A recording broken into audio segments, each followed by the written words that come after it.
খবর অন্নপূর্ণা যোজনার টাকা ঢুকে গেছে। যারা 4-5 দিন আগে ডকুমেন্টস জমা করেছিলেন আমাদের রতুয়া 2 নম্বর ব্লকে, অথবা যারা 4-5 দিন আগে নিজ নিজ ব্লকে জমা করেছিলেন, অথবা নিজ নিজ বিএলওর মাধ্যমে বা আইসিডিএস কর্মী যারা রয়েছে তাদের মাধ্যমে যারা অন্নপূর্ণা যোজনার ফর্ম ফিল আপ করে জমা করেছিলেন, তাদের প্রত্যেকের অ্যাকাউন্টে টাকা ঢুকে গেছে। আপনারা চেক করে নিন এবং এই ভিডিওটা প্রচুর পরিমাণে শেয়ার করে দিন। সকলের মনের মধ্যে একটা ভয় ছিল যে এই ডকুমেন্টস জমা করলে হয়তো টাকা ঢুকবে না, আরও ক্ষতি হতে পারে। তো কোনো ক্ষতি হবে না। আপনারা যারা এখনও ডকুমেন্টস জমা করেননি, অবশ্যই অবশ্যই অফলাইনে ফর্ম ফিল আপ নিন এবং ডকুমেন্টসটা ব্লকে গিয়ে নিজ নিজ ব্লকে গিয়ে জমা করে আসুন।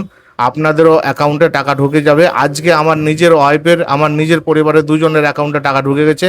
তো আমি আপনাদেরকে জানিয়ে দিলাম। অবশ্যই আপনারা এই ভিডিওটা প্রচুর পরিমাণে শেয়ার করে দিন, যে সবাইকে জানিয়ে দিন যে অন্নপূর্ণা যোজনার টাকা ঢুকে গেছে। 3,000 টাকা, 3,000 টাকা অন্নপূর্ণা ভাণ্ডারের টাকা ঢুকে গেছে। আপনারা যারা এখনও অন্নপূর্ণার জন্য ফর্ম জমা করেননি, অবশ্যই আপনারা ফর্ম জমা করে আসুন আপনার নিজ নিজ ব্লকে। আমার দোকানে ফর্ম পাওয়া যাচ্ছে, অথবা আপনারা যে কোনো অনলাইন বা সিএসসি সেন্টার থেকে ফর্ম নিয়ে সেটা ফিল আপ করে জমা করে আসুন।